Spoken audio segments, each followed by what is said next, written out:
I'm Tyrone Bowman. This is Tyrone Bowman Tonight.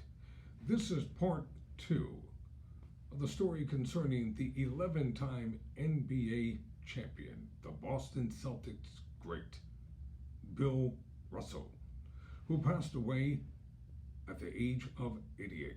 When I last left off in part 1, I began talking about the classic rivalry between Bill Russell and Wilt Chamberlain.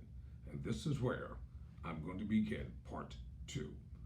Along with multiple titles, Russell's career also was partly defined with his rivalry against Wilt Chamberlain.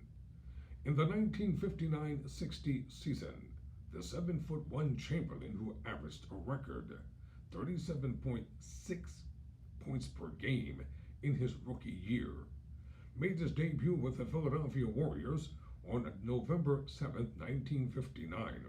Russell's Celtics hosted Chamberlain's Warriors, and pundits called the matchup between the two best offensive and defensive centers the Big Collision and Battle of the Titans. While Chamberlain outscored Russell 30-22, the Celtics won 115-106, and the game was called a new beginning of basketball. The matchup between Russell and Chamberlain became one of basketball's greatest rivalries. One of the Celtics' titles came against Chamberlain's San Francisco Warriors teams in 1964. Although Chamberlain out-rebounded and outscored Russell over the course of their 142 career head-to-head games, 28.7 rebounds per game to 23.7 22.8 points per game to 11.5, and their entire scores 22.9 RPG to 22.5, 30.1 PBG to 15.1. Russell usually got the nod as the better overall player, mainly because his teams won 87 or 61% of those games. In the 8 playoff series between the two players, Russell and the Celtics won 7. Russell has 11 championship rings. Chamberlain has just 2.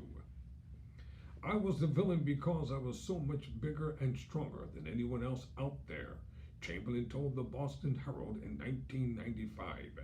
People tend not to root for Goliath, and Bill back then was a jovial guy, and he really had a great laugh. Plus, he played on the greatest team ever. My team was losing, and his was winning. So it wouldn't be natural that I would be jealous. Not true. I'm more than happy with the way things turned out.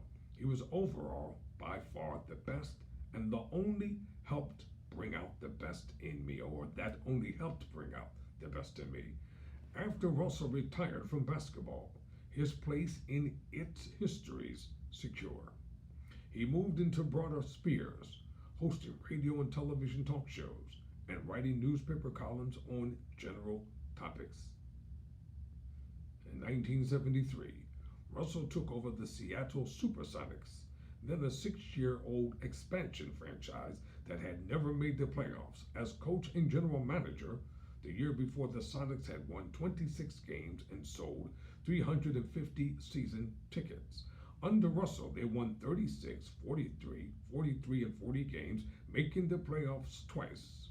When he resigned, they had a solid base of 5,000 season tickets and a team that reached the NBA Finals the next 2 years.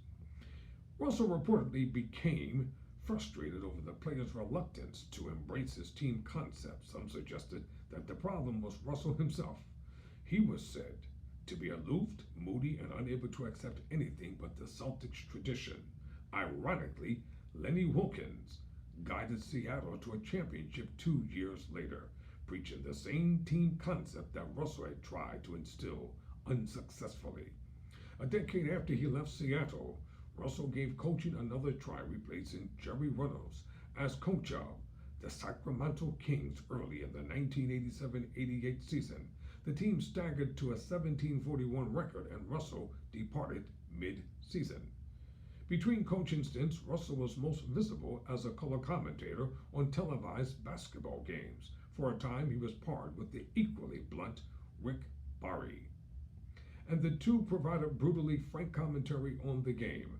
Russell was never comfortable in that setting, though explaining to the Sacramento Bee, the most successful television is done in 8-second thoughts, and the things I know about basketball, motivation, and people go deeper than that.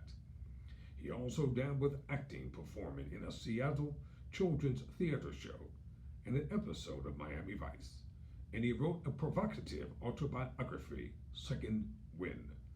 Russell became the first black player to be inducted into the Nesmith Memorial Basketball Hall of Fame in 1975, and in 1980 he was voted greatest player in the history of the NBA by the Professional Basketball Writers Association of America.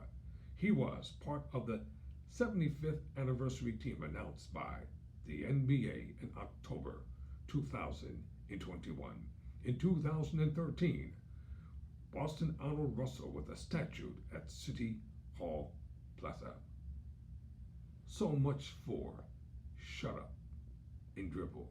I think you already know what you can do with that statement. I'm Tyrone Bowman. Never surrender. Never quit.